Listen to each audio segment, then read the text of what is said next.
21 सितंबर 2025 को सूर्य ग्रहण लगने जा रहा है, लेकिन हो जाइए सावधान क्योंकि बहुत से YouTube चैनल पर सिर्फ व्यूज पाने के लिए सूर्य ग्रहण पर आप सभी को भ्रमित जानकारियां दी जा रही है। लेकिन इस वीडियो में आज के इस वीडियो में मैं आप सभी को वैदिक शास्त्र, ज्योतिष शास्त्र और वैज्ञानिकों के प्रमाण के आधार पर रिपोर्ट्स क्या कहती है उस आधार पर सबसे सच्ची जानकारी देने जा रही हूँ। जी हाँ दोस्तों, साल 2025 का दूसरा अंतिम सूर्य ग्रहण 21 सितंबर 2025 को लगने जा रहा है। लेकिन सबसे बड़ा सवाल यहाँ ये उठता है कि क्या ये भारत में दिखाई देगा या नहीं, और अगर नहीं भी दिखाई दे रहा है तो क्या जो गर्भवती महिलाएं हैं उन्हें सावधानी बरतने की आवश्यकता है। देखिए, ये बात आप सभी को पता है कि सितंबर के महीने में दो बड़े ग्रहण पड़े हैं। पहला ग्रहण 7 सितंबर को चंद्र ग्रहण के रूप में हम सभी ने देखा है, जिसका प्रभाव हमारे ऊपर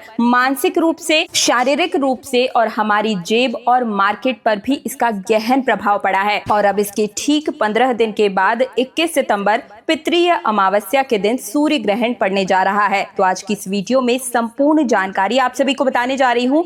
थोड़ा सा समय निकालकर इस वीडियो को ध्यान से देख लीजिए, अपने हर एक कार्य को साइड में रखकर। देखिए, कभी कभी आकाश में घटने वाली घटनाएं साधारण नहीं होती, हमें ब्रह्मांड में रहस्यों में रूबरू कराने के लिए आती है और हमारे जीवन पर भी इसका गहरा असर पड़ता है।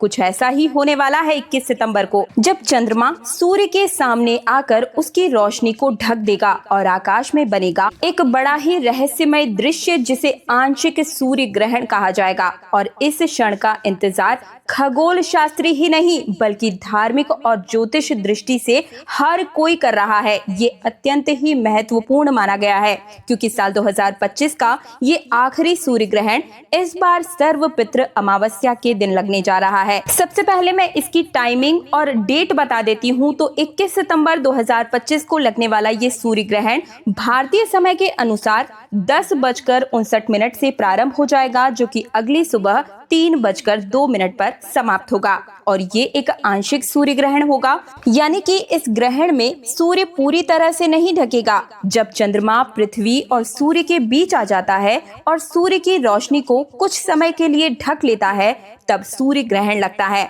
अब बात करते हैं कि क्या ये सूर्य ग्रहण हमारे देश यानी कि भारत में दिखाई देगा या नहीं, क्योंकि इस ग्रहण का भारतीय समय के अनुसार रात के समय ये लगने जा रहा है। इसलिए यहाँ पर ये ग्रहण दिखाई नहीं देगा और इसका सूतक काल भी मान्य नहीं होगा।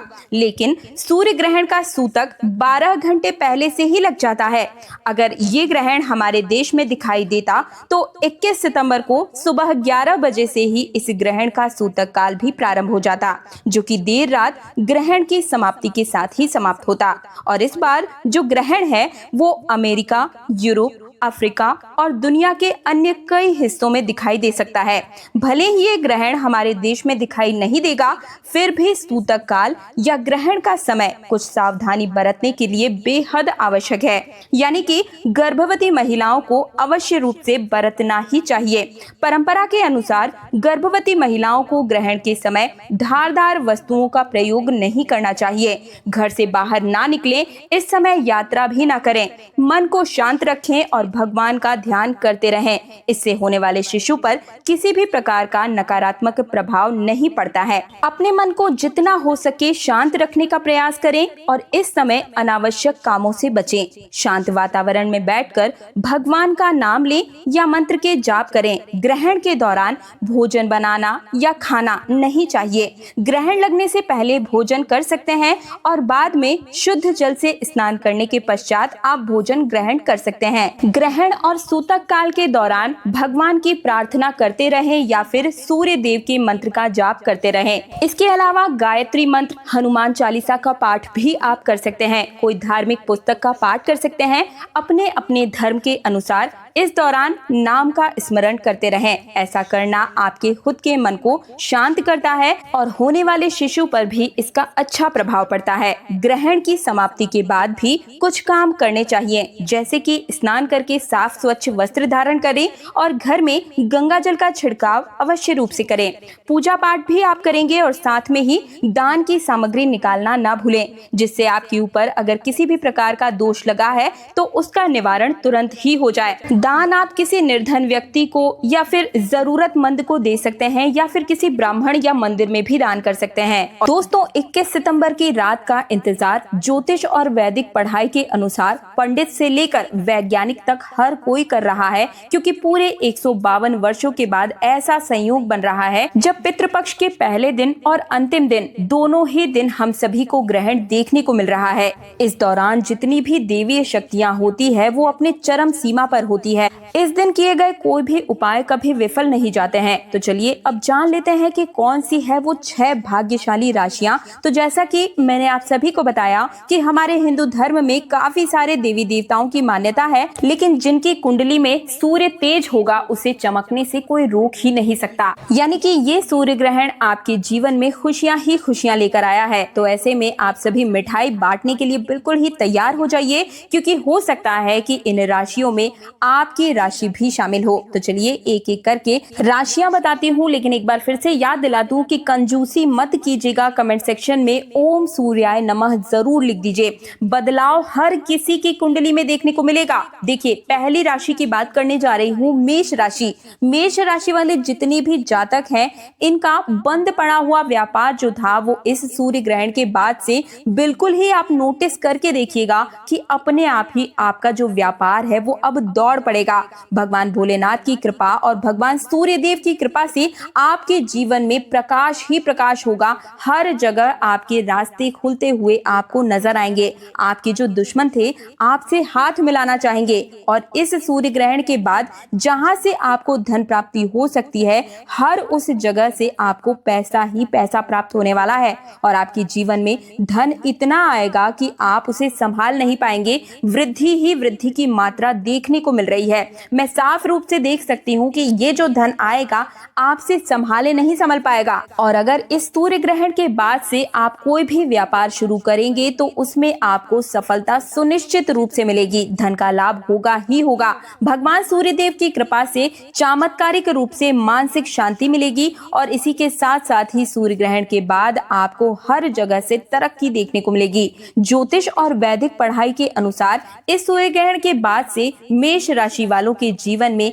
समाज में आपको बहुत ही ज्यादा मान सम्मान और प्रतिष्ठा की प्राप्ति होगी, और आपके मानस में वृद्धि होगी। समाज में आपकी प्रतिष्ठा बढ़ेगी। आने वाले समय में आपको अनेकों प्रकार के अवसर मिलेंगे, जिससे आपके जीवन में पूरी तरह से बदलाव हो जाएगा। कुल मिलाकर इस सूर्य ग्रहण के बाद मेष राशि वालों आप सभी की बल्ले बल्ले होने वाली है। आप सभी मिठाई लेकर बैठ जाइए। ये सूर्य ग्रहण आप सभी के जीवन में बहुत ही बड़ा बदलाव लेकर आया है।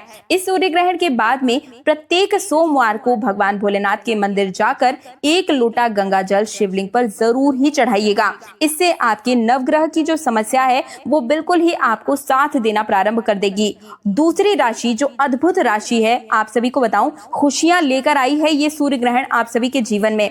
मिथुन राशि की मैं आप सभी से बात करने जा रही हूँ। मिथुन राशि वालों के लिए साफ साफ बताया जा रहा है कि इस सूर्य ग्रहण के बाद आपकी नौकरी लग जाएगी, और अगर नौकरी लग चुकी है तो प्रमोशन मिलेगा, लेकिन कुछ ना कुछ अच्छा देखने को जरूर मिलेगा। व्यापार में भी तरक्की होगी, और जो दुर्भाग्य की वजह से आप परेशान चल रहे थे, अटके हुए जितने भी काम थे आपके इस ग्रहण के बाद से आपके भाग्य के दरवाजे बिल्कुल ही खुलते हुए नजर आ रहे हैं। आपका दुर्भाग्य अब आपको बिल्कुल ही छोड़कर जाने के लिए तैयार बैठा हुआ है।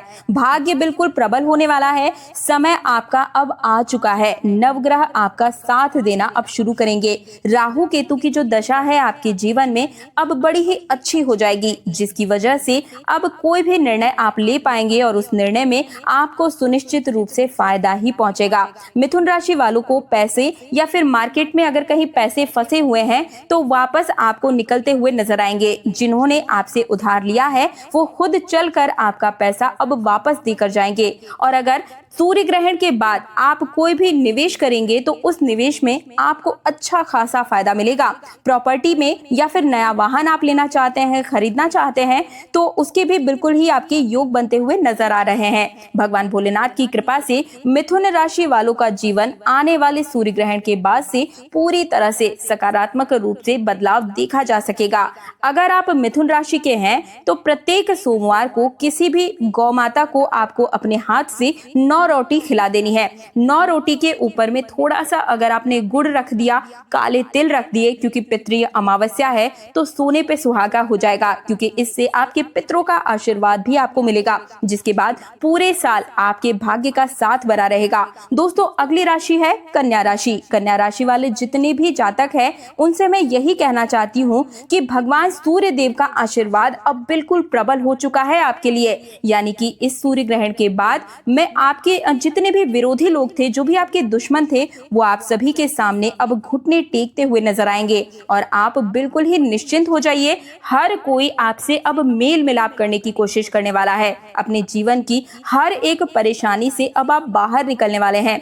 ये जो आपका समय बीता था, जितनी भी परेशानी थी, जितने भी आप रोगों से ग्रसित थे, जितना आप रो चुके हैं, अब आपके खुशियों का समय आता हुआ नजर आ रहा है। अगर आप नौकरी की तैयारी कर रहे हैं, सरकारी नौकरी की, तो आपको अब गुड न्यूज मिलने की पूरे चांसेस बन रहे हैं। कई तरह की समस्याओं से आप जो परेशान चल रहे थे, उनसे अब आपको बिल्कुल ही निजात मिलता हुआ नजर आ रहा है। आपके विदेश यात्रा के भी योग बन रहे हैं, शादी के भी योग बन रहे हैं, और लंबे समय से अगर संतान प्राप्ति की इच्छा है, बहुत परेशान चल रहे हैं, तो उसमें भी आपकी कुंडली में संतान प्राप्ति के पूरे योग बन रहे हैं। अगली राशि है धनु राशि, जो कि मेरी भी राशि है। धनु राशि के जितने भी जातक है, लंबे समय से अगर आप बीमार चल रहे थे, तो अब आपकी जो बीमारी है वो बिल्कुल ही आपसे दूर होने वाली है। हर तरह की बीमारियों से मुक्ति मिलेगी। साथ ही में कार्य क्षेत्रों में अगर आप व्यापार वर्ग के हैं, नया व्यापार खोलना चाहते हैं, तो इस ग्रहण काल के बाद से आप नया जो व्यापार है वो प्रारंभ कर सकते हैं। यहाँ तक कि जिनकी कुंडली में विवाह के योग नहीं बन रहे थे, तो अब से आपको सिर्फ 5 गुरुवार के व्रत करने हैं और निश्चित रूप से आपका जो विवाह है वो तय हो जाएगा। और अगर आप कोई गाड़ी वगैरह लेना चाहते हैं, तो आप दिवाली के समय लें, बहुत ही ज्यादा आपके लिए शुभ होने वाला है। अगली राशि है वृषभ राशि। 15 दिन के बीच के ये जो 2 ग्रहण का काल है, ये आपके लिए शुभ नहीं माना जा रहा है। ऐसे में वृषभ राशि वालों के खर्चे में इजाफा होगा और बचत करके आपको चलना पड़ेगा। कैरियर में चुनौतियां बढ़ सकती है और वर्तमान समय में मायावी ग्रह जो कि राहु है, उसकी दृष्टि आपके ऊपर चतुर्थ भाव में है। इससे आपके मन बहुत ही ज्यादा दुखी हो सकता है। निवेश करने से आपको इस समय बचना है। आपके जीवन में कुछ अच्छी चीजें भी होने वाली है, यानी कि लव लाइफ जो है आपकी, वो अब सुधरने वाली है। घर परिवार से आपको कोई बड़ी गुड न्यूज सुनने को मिल सकती है, और अगर आप कोई नई प्रॉपर्टी लेना चाहते हैं, तो हो सकता है कि आपकी मनचाही प्रॉपर्टी अब आपको मिल जाए। अगली राशि है सिंह राशि। सूर्य ग्रहण के प्रभाव से और पिछले 15 दिन के पहले जो चंद्र ग्रहण लगा था, इसके अशुभ प्रभाव से आपको पैसों के मामले में परेशानी हो सकती है। संपत्ति को लेकर नुकसान हो सकता है। परिवार में तनाव की स्थिति रह सकती है। पिता के साथ रिश्तों में दरार आ सकती है। तो ऐसे में आपको थोड़ा सा बच बचा कर ही रहना चाहिए। अगर आप सरकारी नौकरी की तैयारी कर रहे हैं, तो 3 महीने के अंदर आपको रिजल्ट मिल जाएगा कि आपकी अब नौकरी लग चुकी है। अगली राशि है कर्क राशि। कर्क राशि में सितंबर से लेकर अगले 90 दिन तक का जो समय होगा, उसके अनुसार पैसों का दुरुपयोग करने से आपको बहुत ही ज्यादा बचने की आवश्यकता है। कर्ज में भी आप डूब सकते हैं। बिना किसी वजह से विवाद में बिल्कुल भी न पड़े। वाणी पर यानी कि सोच समझ कर ही आपको बात करनी है। तो दोस्तों, ये थी संपूर्ण जानकारी। अगर आप अपनी राशि के अनुरूप अपनी डेट ऑफ बर्थ और कुंडली का कोई उपाय जानना चाहते हैं, तो कमेंट सेक्शन में, जैसा कि मैंने बताया, आपको अपनी डेट ऑफ बर्थ, स्थान और राशि लिखनी होगी। मैं उसके अनुसार जो उपाय बनता पड़ेगा कमेंट सेक्शन में ही बता दूंगी। मिलती हूँ एक और नई जानकारी के साथ। चैनल को सब्सक्राइब जरूर कीजिएगा, वीडियो को लाइक कर दीजिएगा। जय श्री राम, जय जय हनुमान।